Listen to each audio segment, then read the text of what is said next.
Good morning and welcome back to day 2 of the Parents and Caregivers as Partners Conference. My name is Zena Sherrick and I'm a member of the Mental Health and Wellbeing Committee.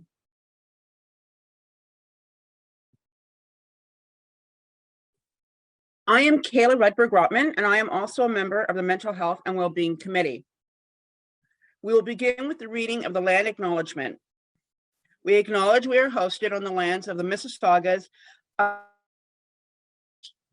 of the Anishinaabe Nation, the Haudenosaunee Confederacy.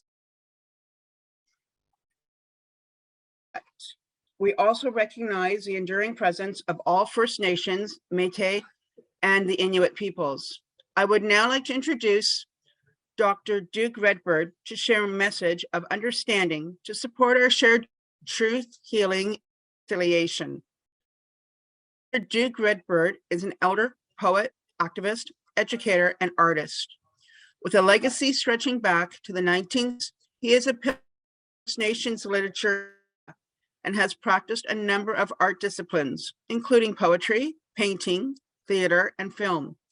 He was a trailblazer throughout the 60s and 70s, giving voice to Indigenous people at major institutions, festivals across the country. From 1994 to 2009, he was an art and entertainment reporter for City in Toronto.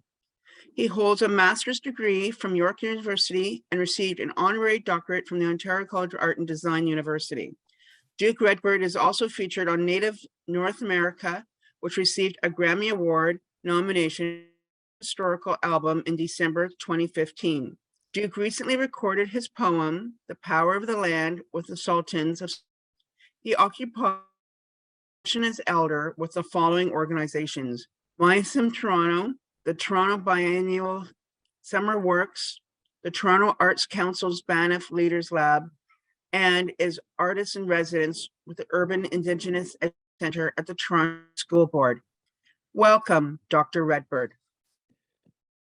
Well, good morning, and I bring greetings from the Urban Indigenous Education Council of Elders this morning. And I want to say in our language, Ani, Bojo, Sego, Tanse, and also greetings and thank you for those kind words of introduction.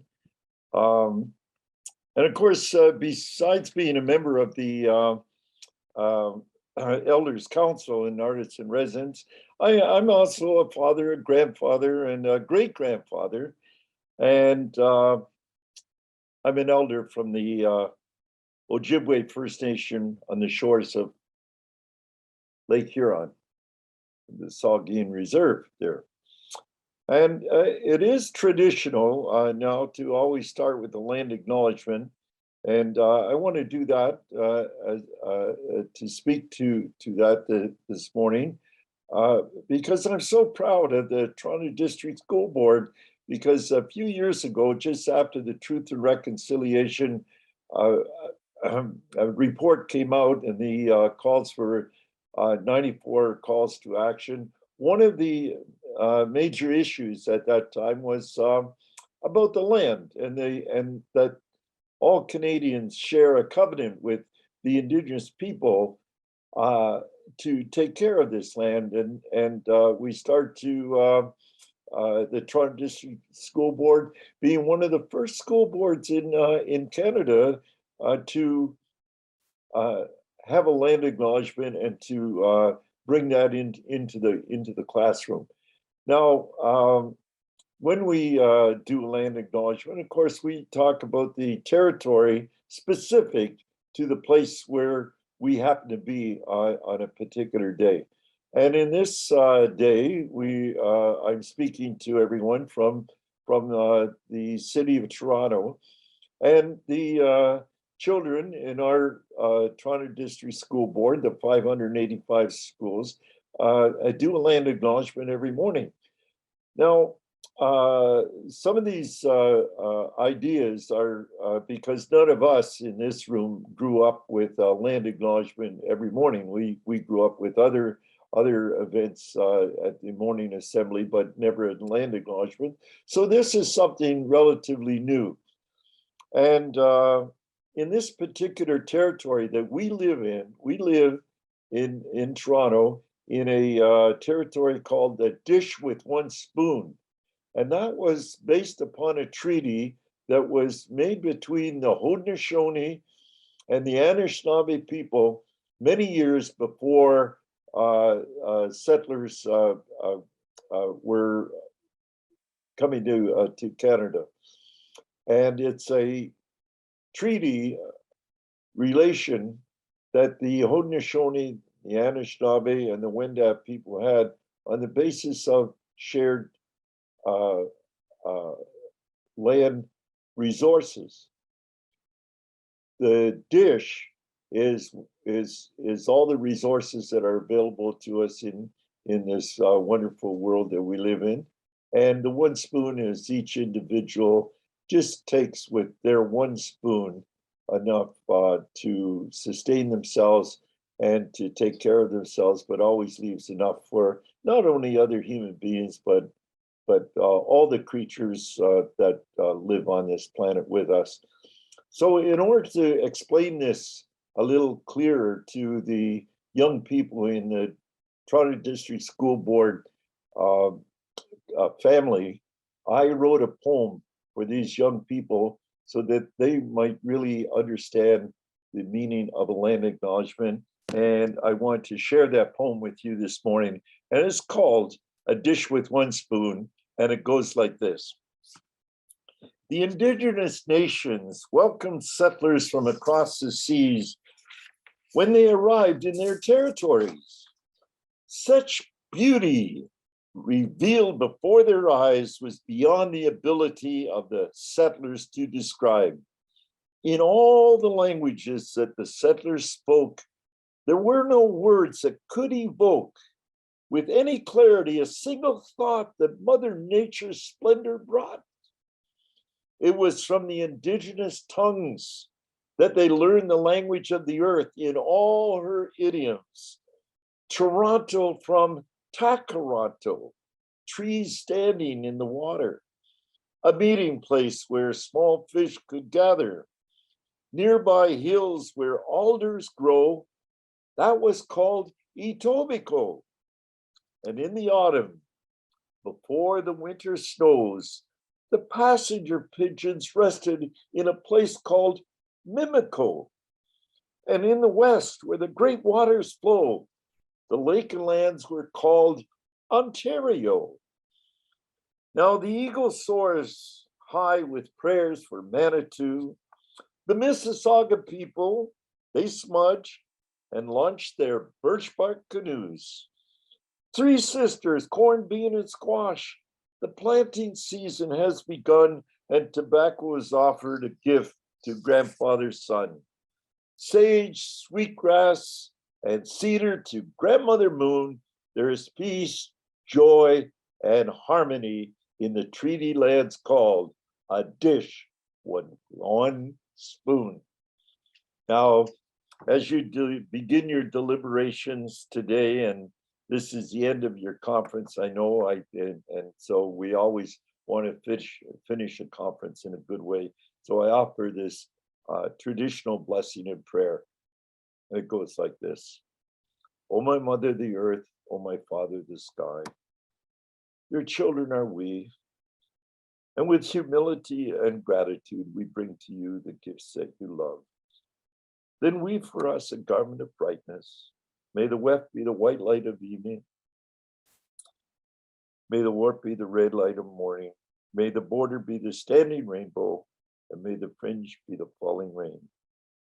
Then weave for us a garment of brightness, so that we may fittingly walk where birds sing, that we may fittingly walk where grass is green. O my mother, the earth, O my father, the sky.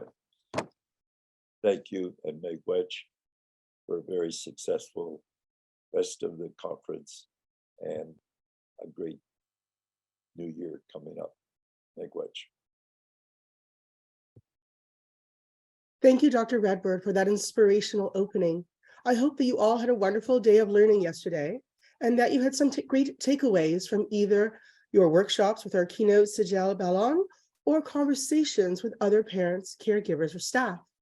One of my takeaways yesterday was the opportunity to go to a pre-conference workshop at the Forest Valley Outdoor Education Center, one of those moments of ahas and connections out in the nature with other caregivers, parents, as well as facilitators that help share what our children and community are learning when at these sites.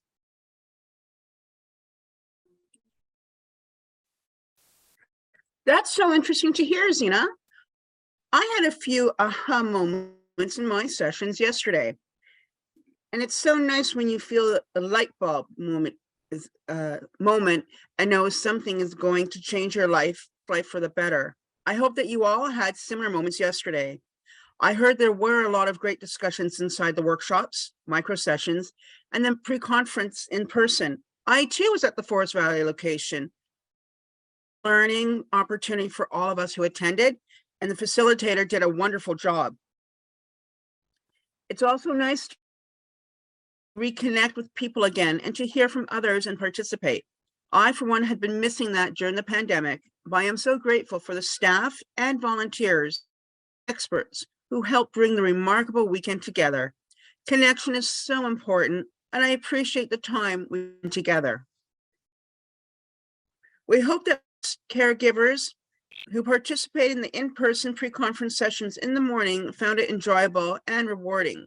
A special thanks to TDSB's Outdoor Education Centre, the Centre of Excellence for Black Students, Toronto's Museum, collaborating with us to offer parents, caregivers, these opportunities. We also want to ensure that those parents who couldn't join us yesterday or today can still benefit from the conversation and hear your aha moments, of which I'm sure there'll be many.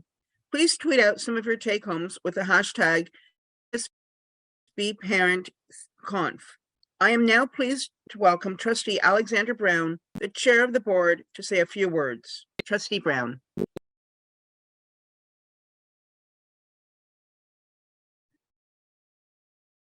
Thank you very much. I want to also start by saying thank you to Elder Dr. Duke Redbird for today's opening. Miigwech. And good morning to everyone, and welcome to the second day of the 2022 Parents and Caregivers as Partners Conference. I'm Alexander Brown, the trustee for Willowdale and the current chair of the Toronto District School Board. It's a pleasure to be here virtually with you and to know that so many engaged parents, guardians, and caregivers are participating in today's learning and networking opportunities. I know you will find this year's speakers and sessions to be valuable and informative, as they usually are. I want to extend a warm welcome to Director Colleen Russell-Rollins. I think she's here today, and my fellow trustees, and of course to all of the parents, guardians, caregivers, and school council members who have joined us today for this weekend. And what a lovely weekend it is. So thank you for joining on such a great day. I also want to thank the Parent and Community Engagement Office for planning this event and for inviting me to participate virtually. The TDSB is committed to parent, caregiver, and community engagement as an essential element of improving outcomes for our students throughout their education and their lives. As trustees and educators, we're here to build capacity by successfully engaging with you. As parents, guardians, and caregivers, you have a vital role in your school community, with administration, with trustees, and with our students, whether it's helping with homework or making sure your child knows that you're there to talk and listen, or to help and support them when they need it. I can't emphasize enough the importance of engagement with you. And I really sincerely want to thank you on behalf of the Board of Trustees for the work that you've done and continue to do. Collaboration, as you know, has never been more important as we continue to change and adapt to new ways of learning and living and educating and working. The pandemic has changed how we interact with one another, both in person and online. And it's certainly changed how we learn and connect with one another. We're learning to modernize, to be more inclusive, to communicate and interact in different and better ways. And we must also work together, not only to continue ensuring the health and safety of our students and school communities, but also to continue providing our students the best public education.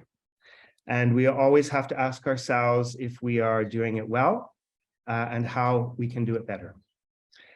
Trustees, parents, and caregivers have an incredible opportunity to rebuild and strengthen our connections and partnerships.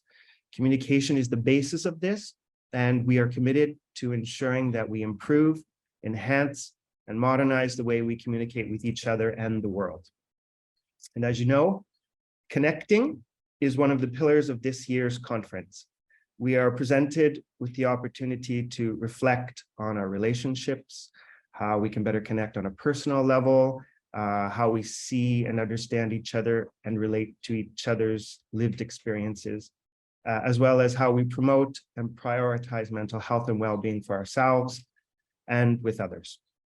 We must focus on deepening the connection between parents, caregivers, trustees, school administration, to improve our students' educational experiences, because today and every day is all about students.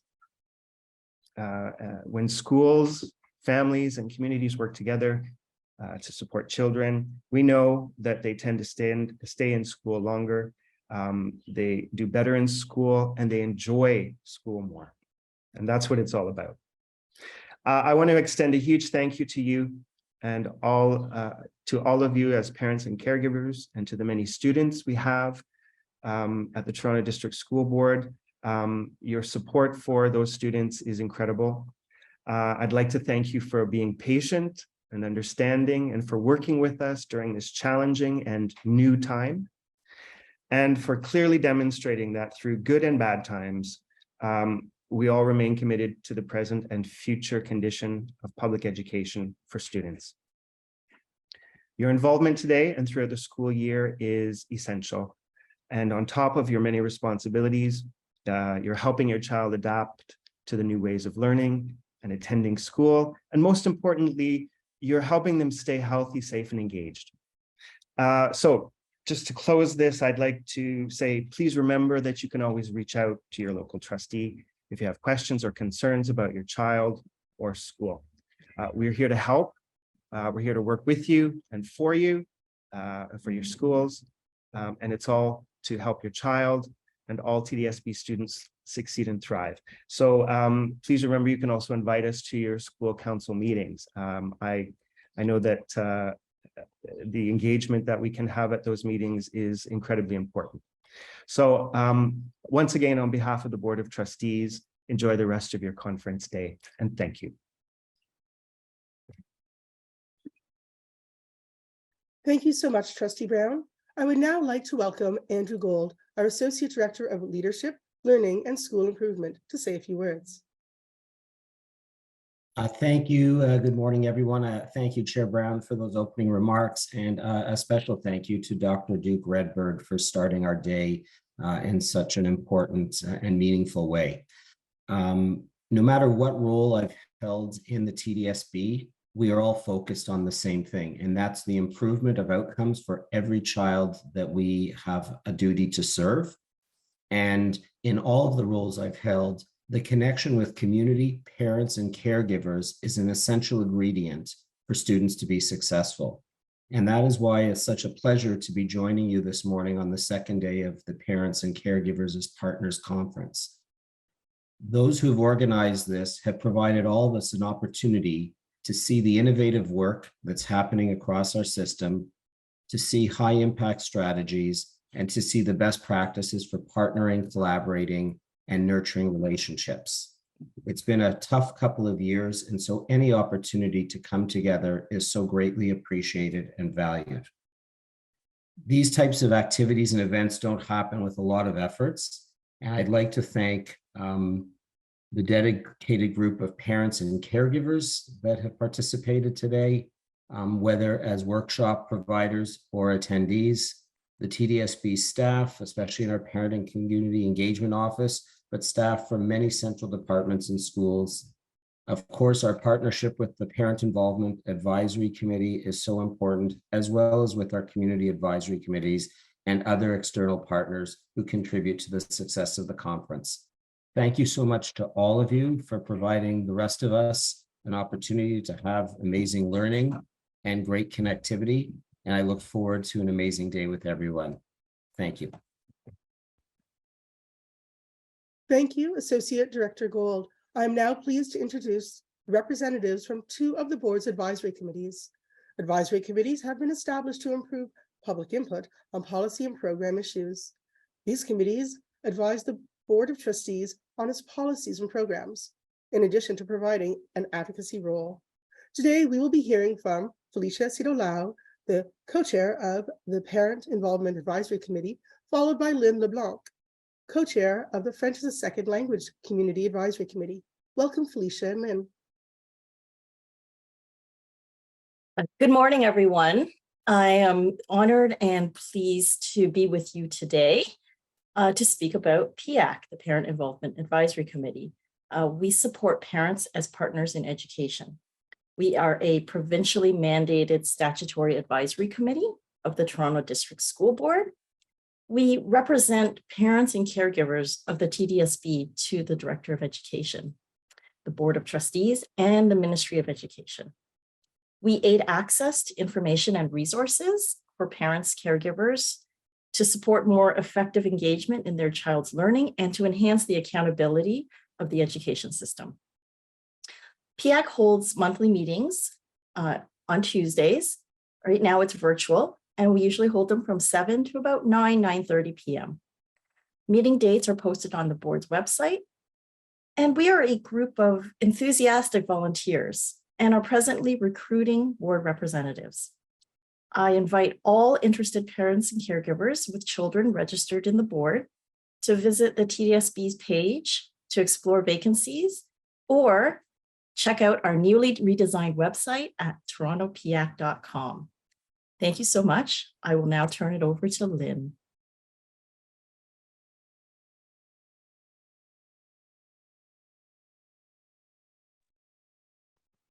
Bonjour tout le monde. Je m'appelle Lynn Leblanc. Je suis la coprésidente du Comité français comme langue seconde. The FSLAC CAC, which stands for the French as a Second Language Community Advisory Committee, consults with and advises the board on French as a second language matters and contributes to the work of trustees and staff.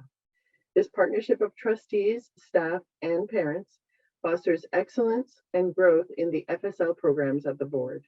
We meet every 4 to 6 weeks during the school year. You are welcome to attend these meetings, meet other parents and caregivers of students in French programs, network, discuss issues and new ideas, voice concerns, and hear about initiatives in FSL from staff.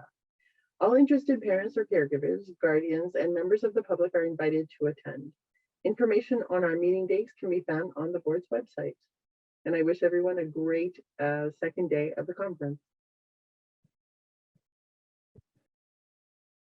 Thank you, Felicia and Lynn. It is now my pleasure and honor to welcome today's keynote speaker, Dwayne Morgan, who will generously made himself available under very short notice to step in for Randall Adjel, who was unable to join us in person this morning. Dwayne Morgan, a two-time Canadian National Poetry Slam champion, founder of Up From the Roots Entertainment, publisher of 14 books, producer of 9 albums of his work, collaborator of films, and producer and host of 2 TV shows, is committed to the promotion and positive artistic contributions of African, Canadian, and urban influenced artists. Since he started his spoken word career in 1993 as a student in the TDSB, he has performed for the former President of the United States, Barack Obama, and the former Governor General of Canada, Michaelle Jean, and has shared the stage with many of Canada's top artists, including Russell Peters, while opening for international artists Alicia Keys and recording with Canadian artists, including Drake. As a member of the Spoken Soul Collective, Morgan is a 2021 curator for ArtworxTO, responsible for the public art inside of the Scarborough Town Centre. His photography has been featured in ArtworxTO and the Contact Photography Festival. Did we mention that he believes that his most important and influential role is being a dad to his treasured daughter? Please join me in welcoming Dwayne Morgan. All right, awesome. Thank you so much, Zena, for that introduction. It is a great honor to be here with you. Thank you, Dr. Redbird, for getting us started this morning. And Randall wishes that he could be here this morning, but he is working on a project overseas. And I assure you that you are in good hands for the next little bit. Big thank you to the TDSB for inviting me to be here. This school year marks 25 years that I've been working with the TDSB and with school boards and working to advocate for youth voice. And it has been a great journey. So I'm very happy to have this opportunity to share with you this morning. The lens that I decided to look through for this presentation is through race and gender, because these are two things that have played a role in my life, as well as with my daughter's experience going to school.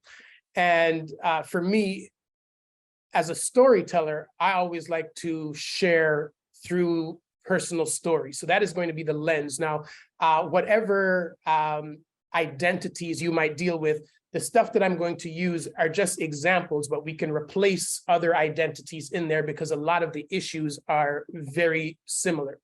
So I should let you know that there are no pretty slides or PowerPoint presentation that is going to pop up on your screen. I am as pretty as it is going to get for the next little bit, and I hope that you are okay with that. So I wanted to focus on, the idea of belonging, which is this desire to be seen, to be accepted, to be valued.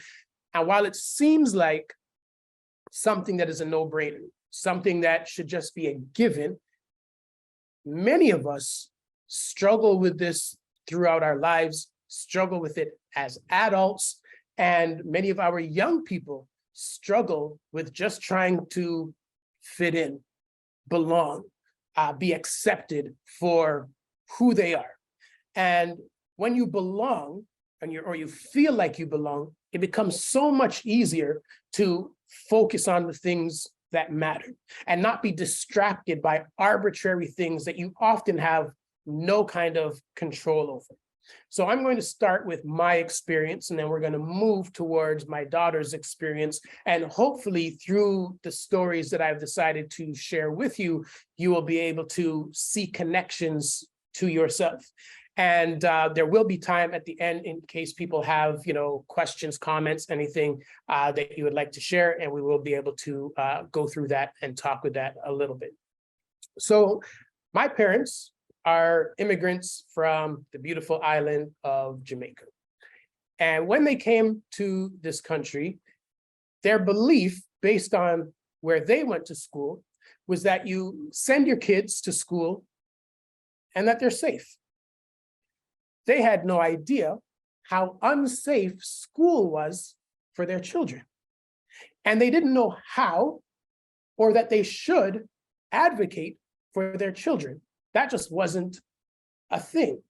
So my sister and I were 2 of the 3 Black kids in our elementary school in Unionville when we were growing up.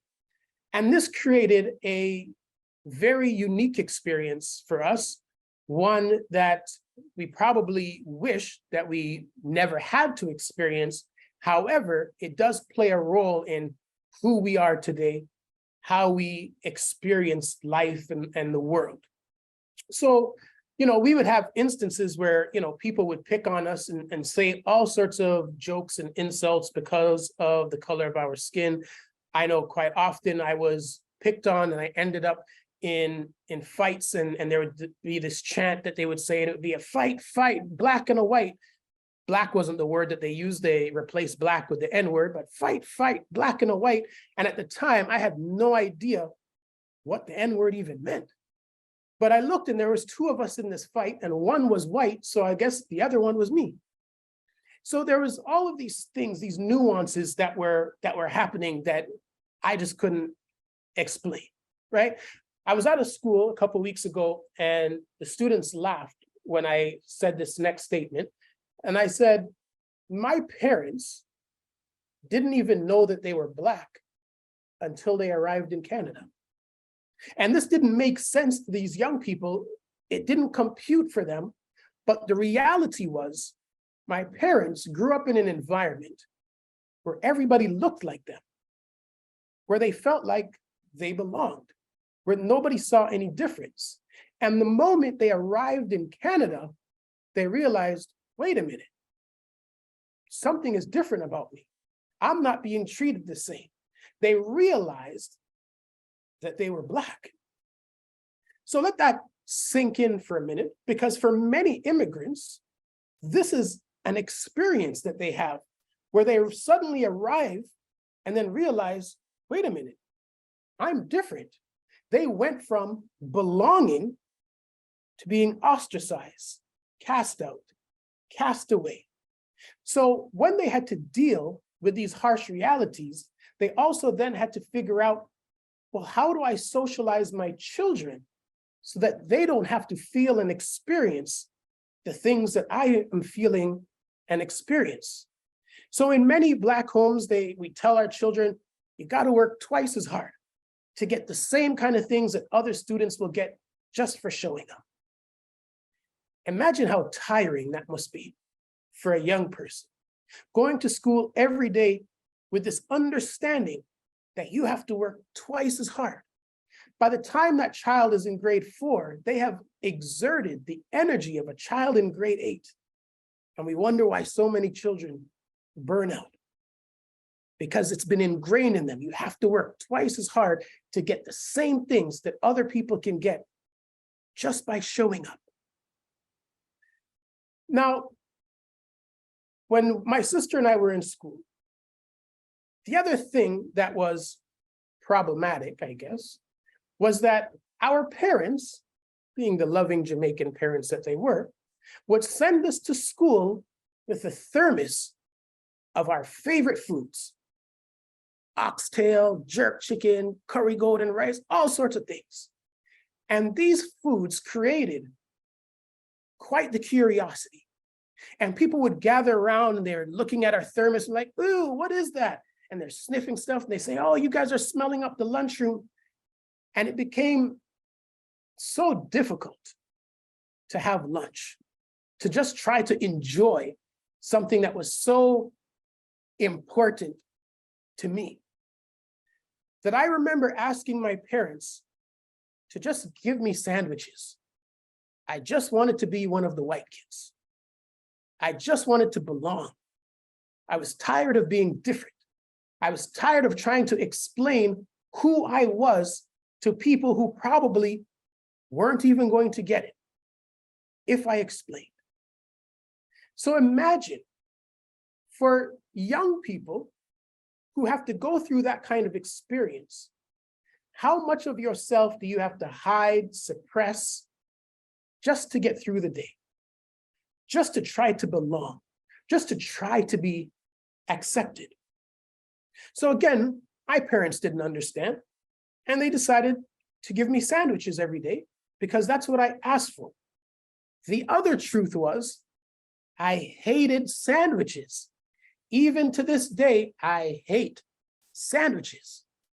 So what I would do is I would bring the sandwiches home after school.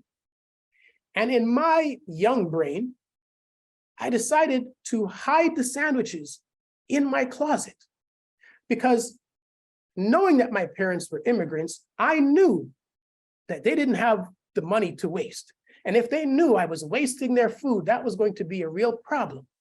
And the best idea that I came up with was that I would hide the sandwiches in my closet. Well, after a little bit of time, our house started to have a unique odor.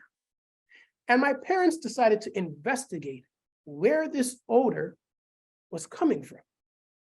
And as they did this investigation, it led them to my closet, where they discovered a stash of moldy sandwiches. And at that point, we had to have the discussion about what was really happening.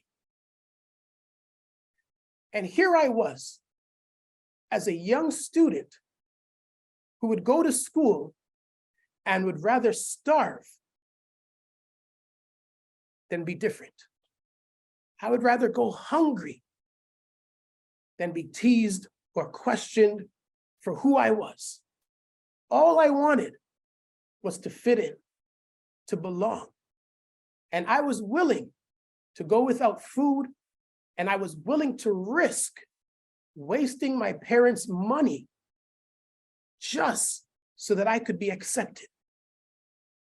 Many of our young people today have these same issues and things that they are battling with and dealing with, feeling as though they have to hide parts of themselves in order for other people to simply accept them for who they are. Now, I loved that Dr. Redbird kicked things off as a poet, because I love that as a poet. So I'm going to share a poem with you now. And after I share the poem, I'm going to talk about the realities today of this poem. The beginning of the poem is taken from a study that was done in the 1970s. And then the remainder of the poem comes from my experiences with my daughter. It goes as follows. Michelle, age 4, white. Michelle, which doll is the pretty one? The white one. Raquel, age 4, white. Raquel, which doll is the mean one? The black one. Natasha, age 4, black. Natasha, which doll is the nice one? The white one. Keisha, age 4, black. Keisha, which doll is the ugly one? The black one. Keisha, which doll looks like you? The black one.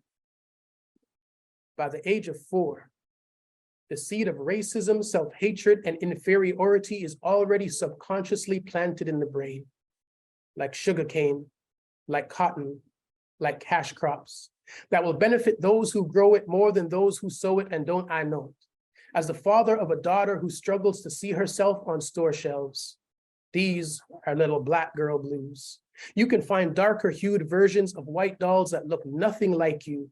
Straight hair, straight nose, forcing parents to have to straighten things out, removing the kinks of self-doubt, becoming vigilant, parenting, becoming militant, but only if they get it.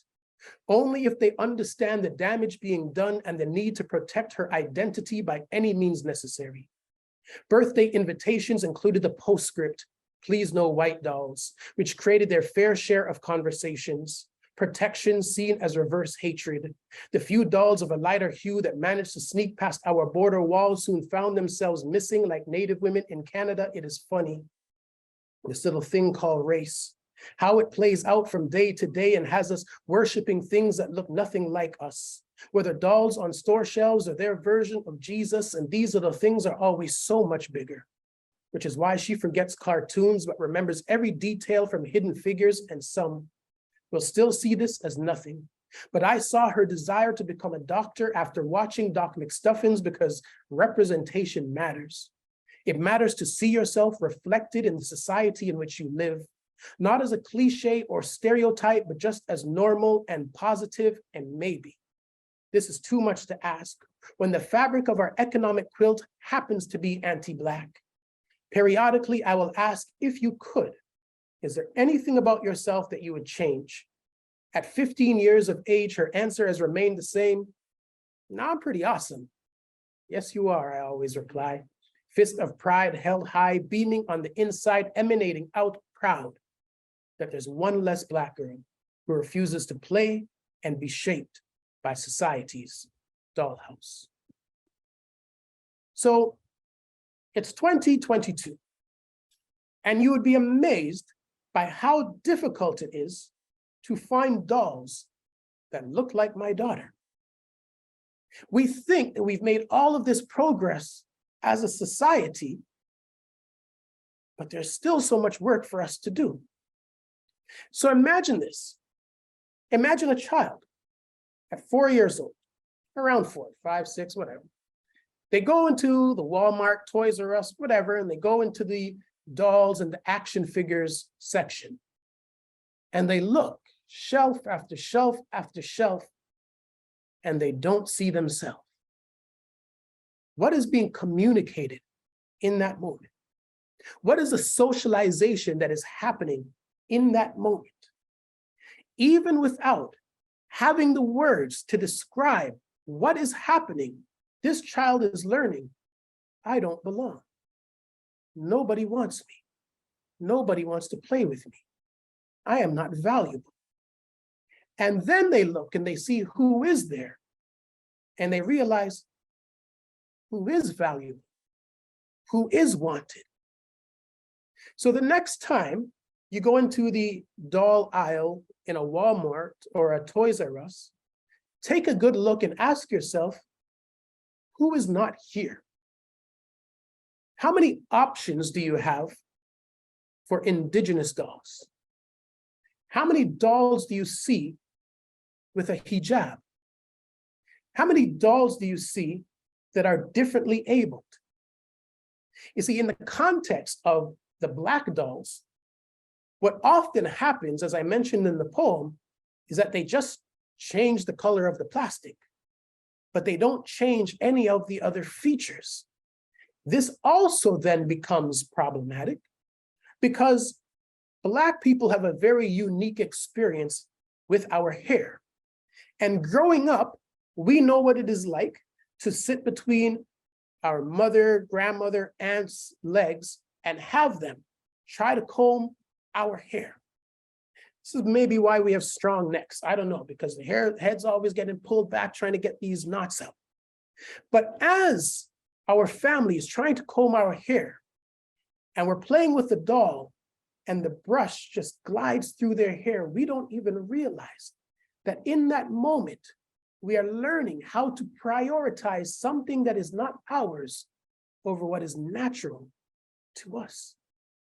And then we wonder why we struggle to accept ourselves, why we struggle to belong, because there is a seed that is planted. The moment you go into that store, into that aisle, and you look and you see that you are not there, that I do not belong, I do not matter is a seed. And as you grow throughout life, every time you are met with microaggressions, racism, things that just rub you the wrong way, it waters the seed. And we often don't know when that seed was planted.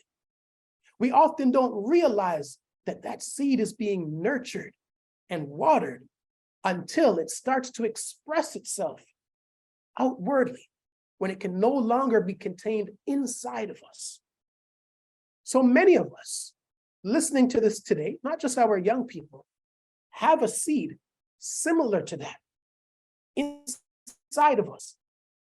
Sometimes I say something to you and you just go off on them and they don't know why you went off, and you might not know why you went off, but it's the seed. The seed couldn't be contained inside anymore and showed itself outwardly.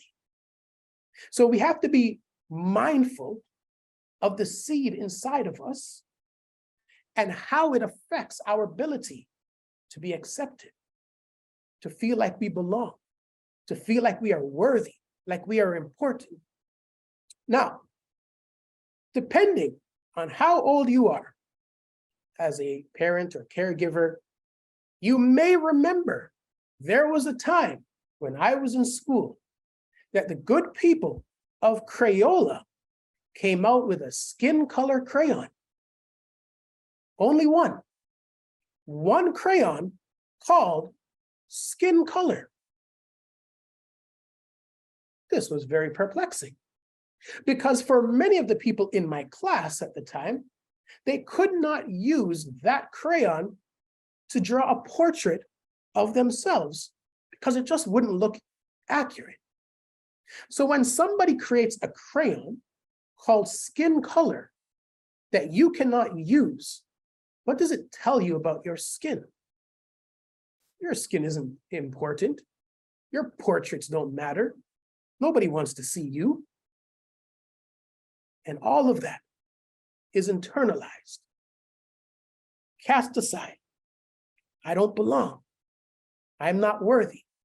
I'm not valuable. But who is worthy? Well, probably the person who could use that crayon.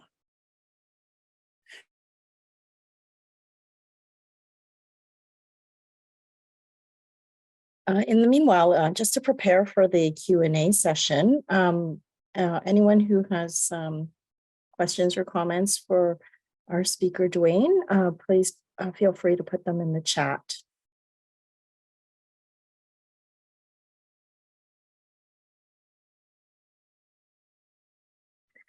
Thank you, Felicia. And while we wait for Dwayne, I'm just asking for those on the line, if there are any aha moments or any thought that you've had about anything he said, we'd love you to put it in the chat. I've already noted that some has already indicating and sharing that about their experience, about when they started school. So let's just use this as an opportunity. If there's any aha moments or thoughts that you've had in anything you've heard so far, put it in the chat and we'll sort of engage in dialogue with each other until Mr. Morgan can join back with us.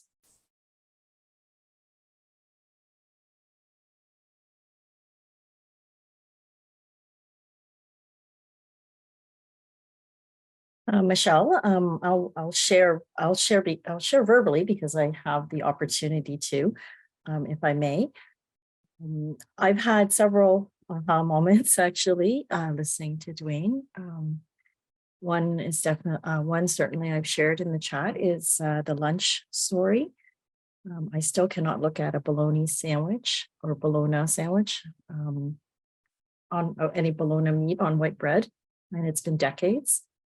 Another aha moment for me also in sharing was the Crayola skin color crayon. I also remember, begging my parents to get a package of crayons and thinking as a young child that skin color would match my skin color. But after, begging for the Crayola crayons and learning that skin color didn't quite match what I was seeing, it was also a moment that that etched in my memory as a child.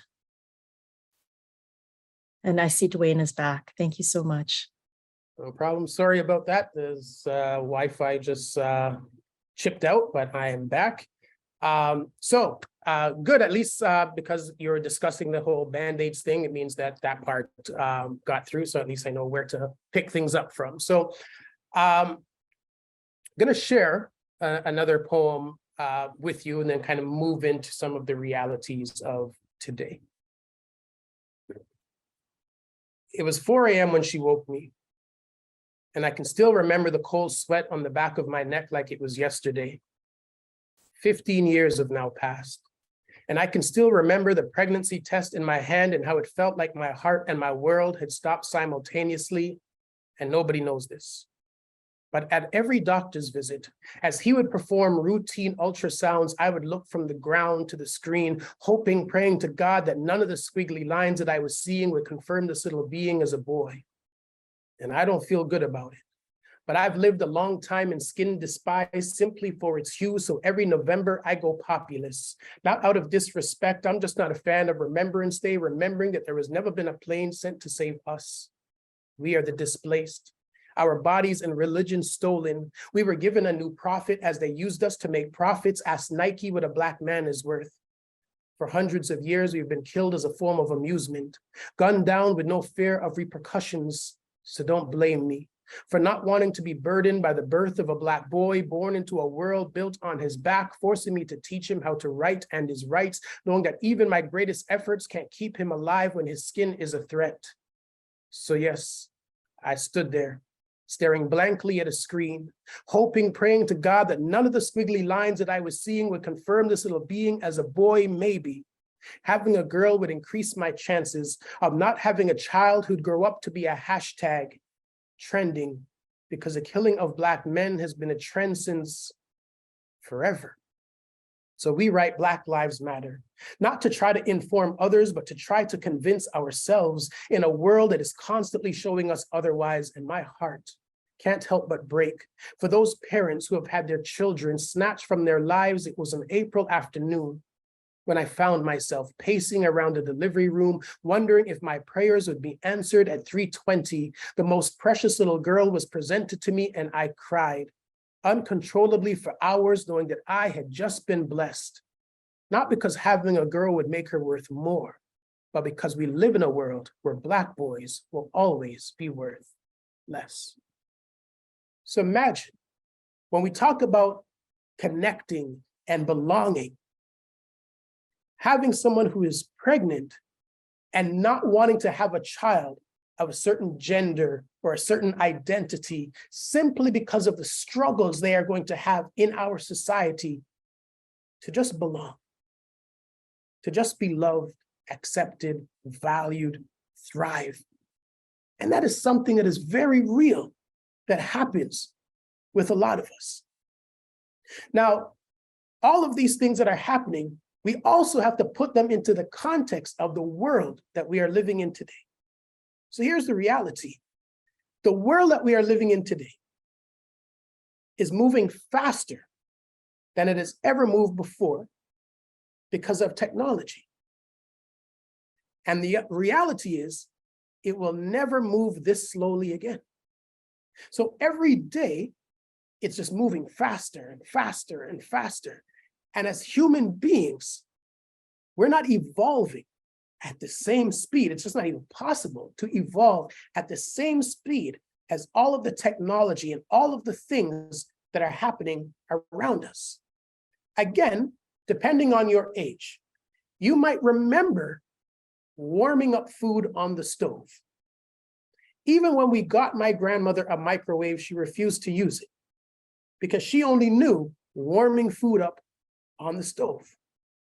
Many of us remember something called a busy signal. When somebody called and tried to reach us and somebody was on the phone, we got a very annoying busy signal.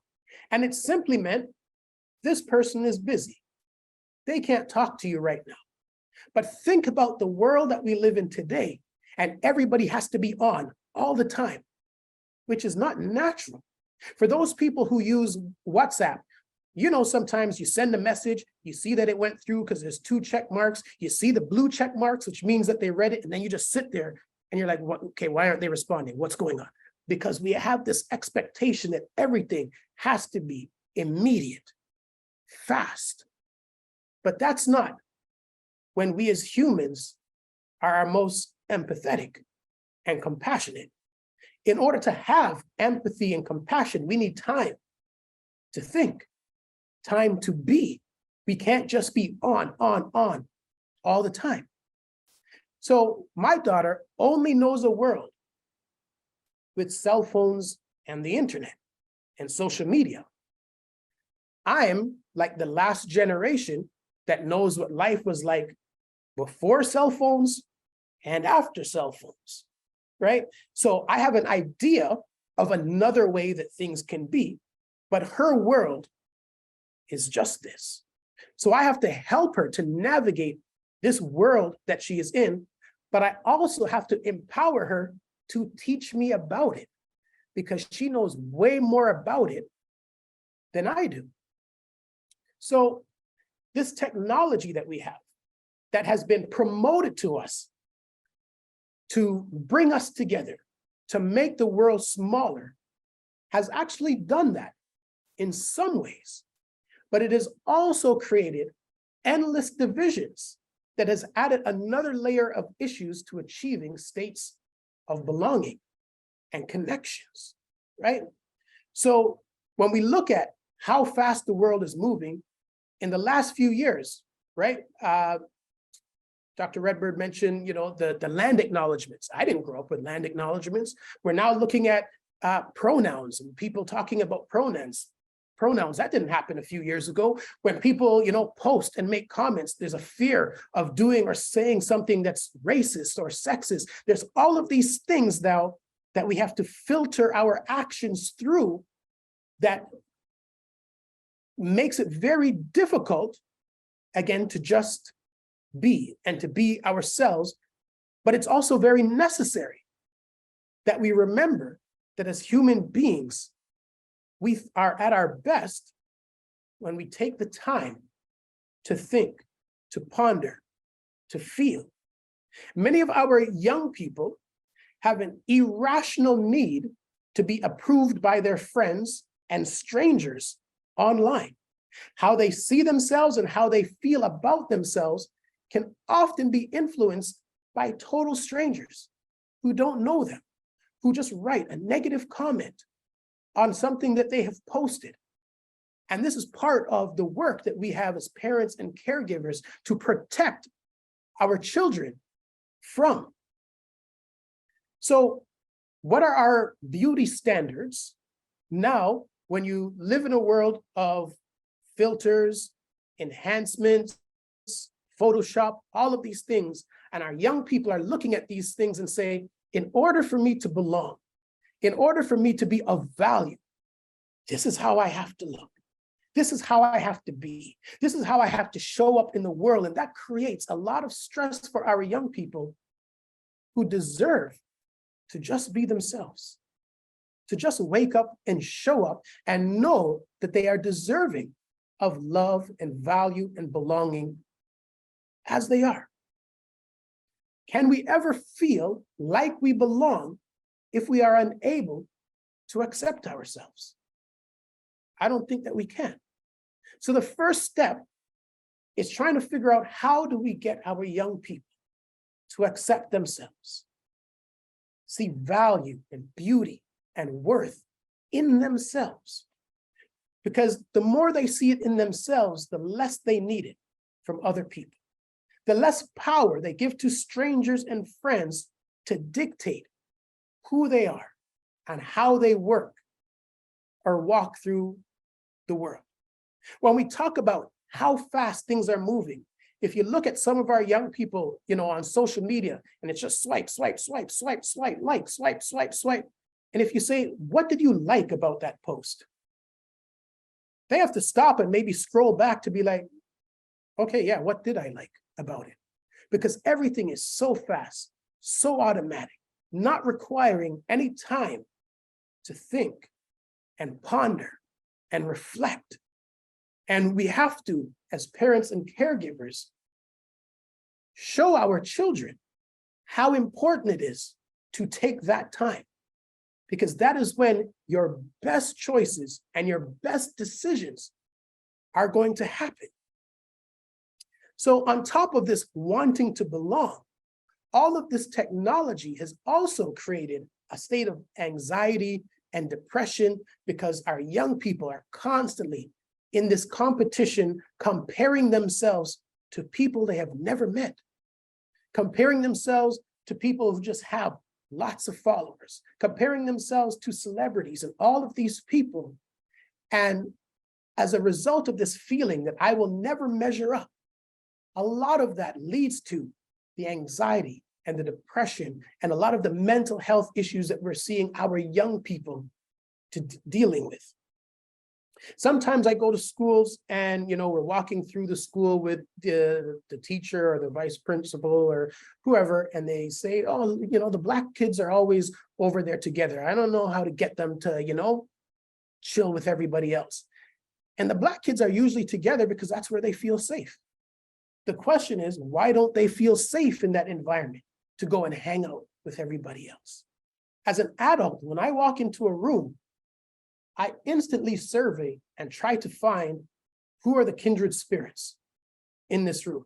Where is my safe place in this room? Because I understand how many rooms I walk into that are unsafe when you look like I do. So I saw a video on TikTok, of all places, and it was an awesome video. And it was a white gentleman, and he was telling a story of him going shopping with one of his best friends, who was a Black gentleman.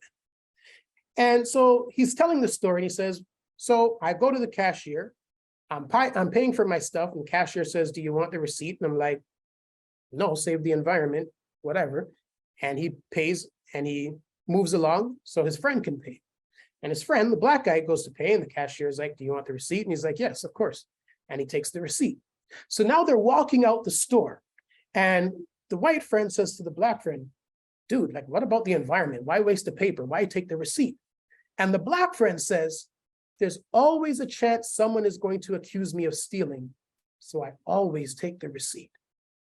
And he was floored by his friend's response because of his identity, he never even imagined that somebody would accuse him of stealing. So he freely goes into stores and says, no, keep the receipt. But his friend's reality is so different. He's had so many negative experiences that he automatically asks for the receipt for safety, to protect him against something that may or may not happen. So then we have to think for our young people, what are the unconscious things that they do to try to feel safe, to try to belong, to try to avoid anything that might make them feel undervalued, unwanted? It becomes extremely difficult to create a sense of belonging when there are all of these things that we have to do in order to try to feel like we belong. But are we truly being accepted if we aren't 100% there? If 50% of us is hidden, but we're only showing the 50% that we think will be accepted. And for many of us, that is the world that we try to navigate every single day. So what do? Well, first thing is we have to listen and believe people's lived experiences. I have told people things that I have gone through and experienced. People say, that doesn't happen in Canada. I'm telling you that it happened to me. So yes, it does. But the minute you say that doesn't happen, you discredit somebody's personal experience, that person is going to think twice about whether or not they want to share with anybody else, because they now understand that it is not safe to share their experience, how they have walked through the world. So if we want to get to a stage of belonging and connection, we have to begin listening to each other and believing our lived experiences. We all have to challenge our privileges, because even though there are things in my life that are oppressive, there are other aspects of my life where I have privilege. And then the question then becomes, well, how do you use your privilege and power to advocate for someone else, to make the world more equitable, more compassionate, more connected for someone else? So my daughter shared a story with me a few years ago when she was in grade 6, and it turned into this poem. Then I have a few last things to say before I open it up to any kind of questions and turn things back over. When my daughter told me that she was being teased by one of the boys in her class, I couldn't help but laugh, knowing that he had picked the wrong one. A girl with a razor-sharp tongue who would sharpen her edges on a fragile ego just for fun, if provoked. I let her know that the next time he loses his mind, simply tell him you're only doing that because you like me, but say it when he's with his friends. Watch him shrivel up like the Wicked Witch of the West, because the worst thing for a boy is to be caught having emotions that aren't anger or aggression, to be forced to be held accountable for his actions and intentions. And who's teaching the boys that no means no? Not maybe she didn't mean it, not maybe I should try again later, until such time that boys no longer feel a sense of entitlement simply because of how they were born. I will continue to be a thorn in their sides, a parenting vigilante, okay with Me Too as a movement, but not wanting it to be a part of another generation's reality. So I've given her permission to snap at any boy who thinks that snapping bra straps is cute, to clap back at anyone who gets confused, thinking that they can touch without permission or invitation. And who's teaching the boys that their unsolicited opinions are okay? Until such time that things change, I will continue to teach her to be careful, know where the exits are, yell fire instead of rape, watch your drinks, travel in groups, until such time that boys will be boys ceases to be used as an excuse, freeing them from taking responsibility. I will continue to question Who do these boys become when they are taught that it is taboo to love, to like, to feel? Every 3 days across this land, a woman or a girl is killed 90% of the times at the hands of men. Who is raising the boys who grow up to be them? Who's teaching the boys that rejection is just another part of life? Until such time that missing a shot with a girl is treated with the same nonchalance as missing a shot in a game, I will continue to teach her that pain doesn't mean I like you, and to be wary of predators cloaked in affection, because there are some who will seek to build themselves up using the broken pieces of your self-esteem, pieces broken by their very own hands. Who is teaching the boys not to use their words, to have expectations for the bodies of others that they would never accept for their own, to act as though they are owed simply because they were born male with no other virtues? Have you ever questioned who's teaching the boys? Yeah, I get it. Me too. So as a man, part of my responsibility is to lend my voice to speaking to other men around sexism and these sorts of things. This is how we use our privilege and our power to move things forward. So for each of us, we have to think, okay, where do I have privilege? Where do I have power? And how can I use it to create more belonging, more connection? We have to understand that so many of us are struggling and are just looking to be connected and are just looking to belong. And we have the power to make that happen. We just have to figure out, how do we use our power and our privilege to do it? When I'm in schools, I have a homework assignment that I give to the students. And the homework assignment is about affirmations. And after they take a shower, I tell them to look at themselves and say positive things to themselves. Because we often don't realize over the course of our lifetime how many negative things we have said to ourselves when we see our reflection. And if our young people are able to begin seeing themselves and seeing something positive, we can start building them up from the corrosive nature that they have lived through, that has eaten away at them year after year after year, seeing themselves and saying negative things. I encourage you, as parents and caregivers, to take this on as something that you can do in the home together. Let young people hear you speak positively about yourself. Speak positively about young people for no reason. We often feel like we need a reason to pay a compliment, to make somebody feel good. What if we just did it every single day because it mattered? Because if we don't say it, maybe nobody else will. If we don't say it, we have no idea that that child could be waiting to hear this thing their whole life, and you have the opportunity to say it, and we just choose not to. So there's work that we all have to do in order to create more connection, in order to create more belonging. But I believe that we are all equipped with the ability to do this. And I encourage you to take on that task in your home with the young people in your care and under your influence, but also make sure that you are saying positive things to yourself as well, because looking after these kids is not easy. So I want to thank you for your time. Thank you for having me here. Thank you to the TDSB for inviting me. Thank you to the Wi-Fi for getting me back on here so I could finish this. And I will turn things back over and we can see if there's any comments or questions or anything of the sort. So thank you all very much. Thank you so much, Dwayne. What a remarkable keynote. I'm inspired and empowered by your words. Thank you so much for your work. I see a few questions, so let us begin.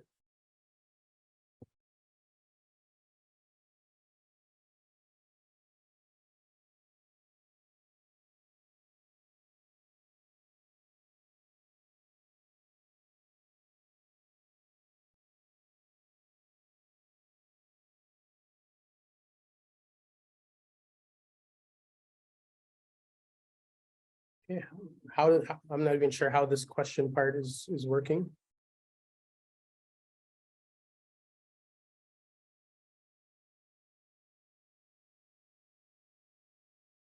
There is one question, Dwayne, and I will relate to you. What messages now, as you've watched your daughter grow, has resonated with her, and what new ones have you had to relay as she has grown? Well, with my daughter, both her mother and I have been very conscious when she was very young of surrounding her with positive images that look like her. So everything in her environment, you know, the pictures, all of those kinds of things looked like her, so that she wasn't looking elsewhere for, you know, validation or beauty standards or these sorts of things. So the sense of self that she has, I believe, comes from us doing that. And even as I mentioned in the poem, if you caught that line, were birthday parties where she had, and we put in the invitation, please no white dolls, because we wanted to be that intentional with what she was being exposed to. And we wanted, if there were going to be dolls, that people had to actually go out and try to find Black dolls, which wasn't always the easiest thing. Now she's older, now she's in high school. And in terms of new messaging, a lot of it is really about social media stuff, and really helping her to not get too sucked into that world, because it's very easy to lose sense of who you are as an individual when you get, you know, pulled into that. So it's constantly reminding her, or constantly, you know, trying to give her things to do in real life, where that she can see the value in, and not just being on the stuff. So, you know, I have a poem that her and I perform together. And, you know, so sometimes I'll bring her to my events, and it's just a matter of letting her see that there are things happening, you know, in real life, like what's on your phone isn't real life, like life is happening. So I think trying to get her to be present and understand that life is actually really happening is, you know, the new battle in terms of dealing with her in the world that we currently live in.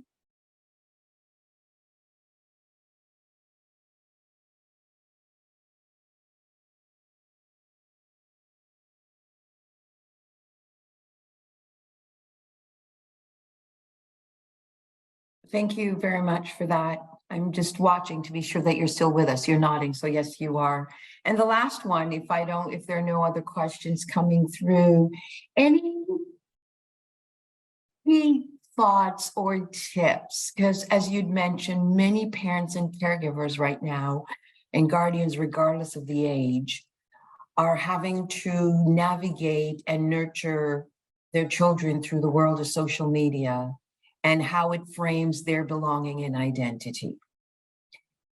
Any thoughts and ideas that you have that you may want to relay to those who are listening of how we navigate this? Because it's not an easy one to navigate.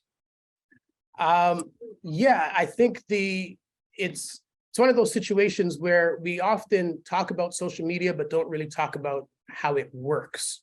So one of the things that, you know, I talk to young people about is the fact that social media is run by artificial intelligence and algorithms.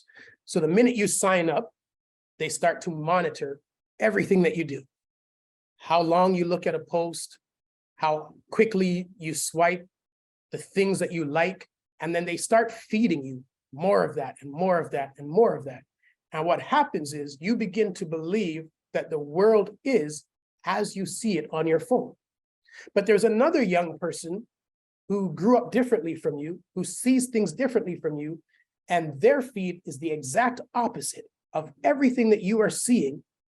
And you can't believe how this person could be so ignorant to not understand the world the way you see it, and vice versa. And it creates a situation where we no longer have the ability to have intelligent discussion with one another, because we just believe that life is how it is on our phone. And this is going to be more and more problematic as the years go along. We see so many instances of that right now happening in our world with social media and different people who are on these platforms and that sort of thing. So I think it's really important to talk to young people about how it actually works, that everything you see is being programmed and sent to you for a specific reason and purpose, right? And if we can have those dialogues and even have critical dialogues with our young people about what did you like in that post? What is the stuff that keeps coming up, you know, on your feed? These are some really important things. So it's not like I'm judging you. It's like, invite me in so we can discuss what is happening here. And then in that discussion as a parent, you can start putting in your 2 cents.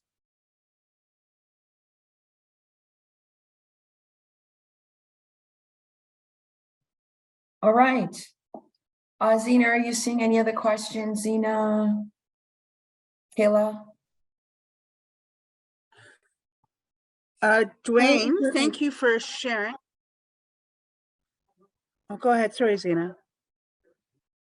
I had one last question, Dwayne, actually, and that was wondering, how do parents find the opportunity to advocate and to share that voice that they and their children actually have about, let's say, making a better and a safer place for belonging and for having that courage? Is there a way that parents can find that moment?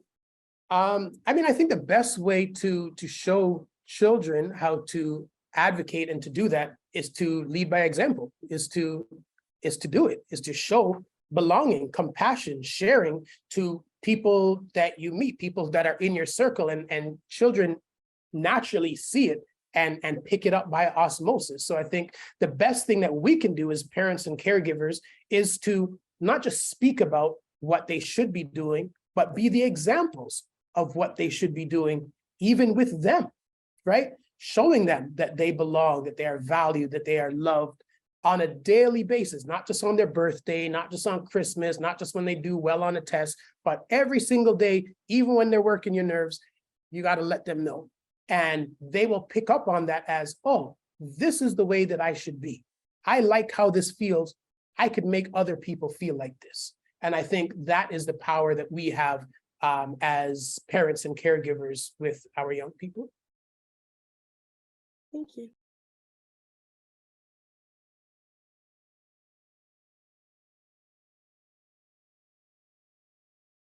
Thank you so much, My pleasure. Mr. Morgan, for joining us this day. I'm sure there are many things that we've all learned from you today. Thank you again and wishing you a great day. And we'll now turn it back to Kayla. Awesome. Take care. Thank you so much, Dwayne. Well, I learned quite a bit from what you shared.